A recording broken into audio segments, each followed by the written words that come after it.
Não, eu queria só complementar que essa pergunta, a gente, geralmente nos nossos podcasts, a gente pergunta sobre a falta de ocupação em cargos de relevância para a nossa sociedade do engenheiro.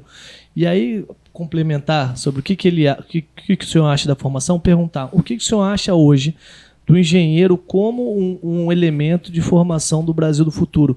Se o engenheiro, na sua visão, ele está fora desse cenário, ele está aquém desse cenário, ele está fazendo o papel desse cenário, porque a gente vê muito assim, engenheiros inseridos em empresas muito bem colocados, assim, gerenciando, tocando empresas, etc. Mas você vê em órgãos públicos, em órgãos de liderança sociais, etc. Tomada de decisão. Você não vê engenheiros exatamente na tomada de decisão do Estado.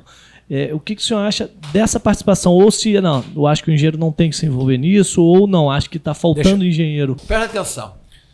3 décimos cada pergunta. É óbvio que, ao longo do tempo, nós precisamos ver que... Dá um exemplo. A minha mãe era contadora, porque na época, já faleceu, na época todo mundo era contador. Para fazer um nível superior, as mulheres ou eram professoras de primeiro grau ou eram contadoras. Era uma grande profissão a nível prático, né?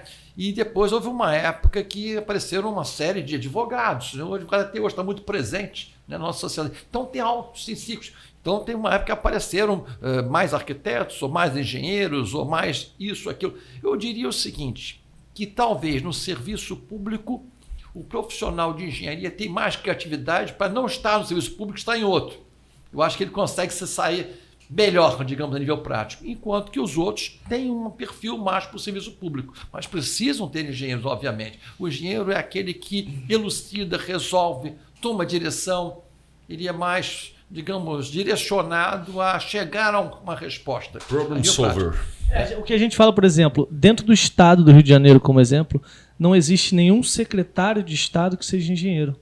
Agora você tem assim, diversas áreas que seriam áreas afins da engenharia, como advogados, por exemplo, que estão à frente da pasta.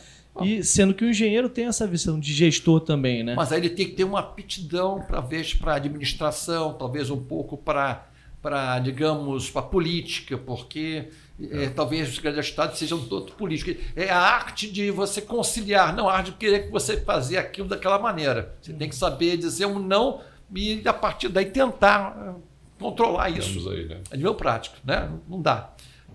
Esse foi mais um corte do Inova Rio, com os melhores momentos do que aconteceu nesse nosso episódio com esse convidado. Se você gostou, curte e acompanha o episódio inteiro nesse link que está aparecendo aqui do lado. Não deixa de curtir, comentar e seguir a gente em todas as redes sociais. Inova Rio, o seu podcast, o nosso podcast de engenharia e inovação.